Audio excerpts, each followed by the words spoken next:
Hello guys, good morning. Ito po, nakabili po ako ng aking uulamin. Tignan po ninyo itong nakuha ko guys. Ngayon lang po ako nakakita ng ganito guys. Oh. Tignan ninyo, nakabili po ako ng bangus at saka yung munamon. Saka yung petsay na yan. Oh, guys, excited na po akong kumain nito. Oh. Alam po ba ninyo ito? Sa Cagayan Valley ko lang po na natitikman ito guys. Ngayon, nakita ko po dito sa mga nagtitinda guys. Ayan oh. Munamon, sabi namin, yung maliliit na munamon sa aming baryo sa Cagayan Valley. Nakarating po dito guys, tignan ninyo oh. Maliliis na isda guys. Lulutuin po natin guys. Iluluto natin sa kilawin at saka sa pangat. Ayan, yung bangus na binili ko guys, ayan. 3 bangus guys.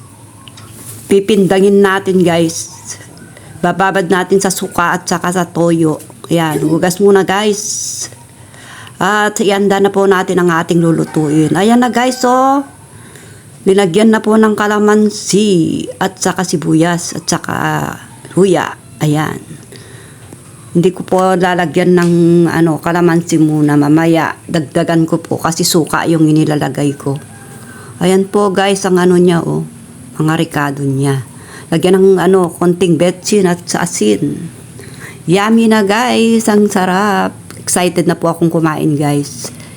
Ang sarap. Dagdagan po natin ng kalamansi guys.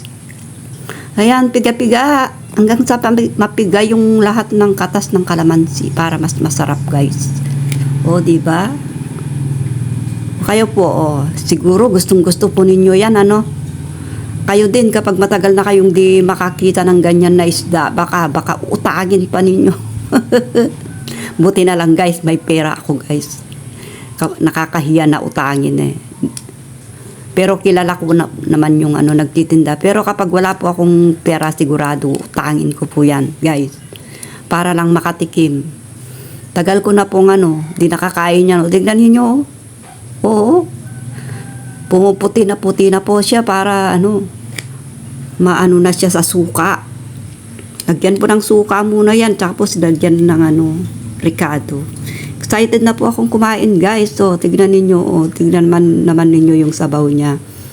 Ibabad muna natin guys ng konting oras para makakain tayo, para naman kapag may mga siya, hindi tayo magkakasakit. Kahit nakilawin, dapat ibabad ng maigi sa suka guys.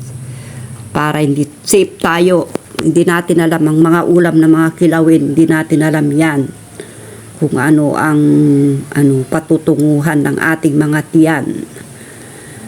Pero safe po siya guys. Ayan po yung yung pinindang ko na Gagawin ko po siyang ganyan. Binabad sa suka at saka toyo. Yummy! Yan po ang uulamin ko mamayang hapon guys, kasi 2 naman po kami kumakain. Sapat na po yung ulam namin maghapon. Yan. O, diba? Ibababad ko tapos ipiprito mamaya. Ayan na po guys, iluluto na po natin yung kalahati ng luluto po natin. Yung isa kilawin, ito naman iluluto po natin ng tuyong tuyo. Na may konting sabaw kasi gusto ko pong humigop ng sabaw guys. Masarap kaya ito guys. Ayan po, linagyan po natin ng sibuyas at luya. At saka mga ricado. Nakakailanganin niya. Ayan, diba? Ang sarap-sarap. Excited na po ako. Nagluluto muna ako. Mas maganda po yung kakain ako mamaya. Tapos, ayan na po, luto na po guys. Malapot na. Malapit na po siyang matuyo. Pero hindi ko po aalisin yung sabaw. Sasabawan ko ng konti guys. Kain na po tayo guys. Nakanda na po ang aking ayan yung kilawin. Diba? Yummy guys. Kain na tayo. Para mabusog. Pag nabubusog ang tao, masarap matulog mamaya guys. Nakaligo na rin po ako guys bago kumain. Ayan. Yung linuto ko po, ayan. 2 klaseng luto po ang ginawa ko kasi gusto ko pa nga po okoy Ayan po, kakainin natin ng hilaw yan, yung pechay na yan. Diba? Tapos may kape po tayo. Nakape ko na kanina. Medyo bawas na. Tara na po, kain na guys. Ayan na po tayo. Para mabusog na po tayo mamaya. At matutulog tayo. No, di ba? Kumpleto na, sapat na yan para sa akin guys, mag-isang kakain. At umuulan po, ang lakas ng ulan, baha na kami. Nababaha na po yung yung sa side ng bahay. Hindi po tumitigil ang ulan guys. Naluto ko na rin po yung daing. Ayan, di ba?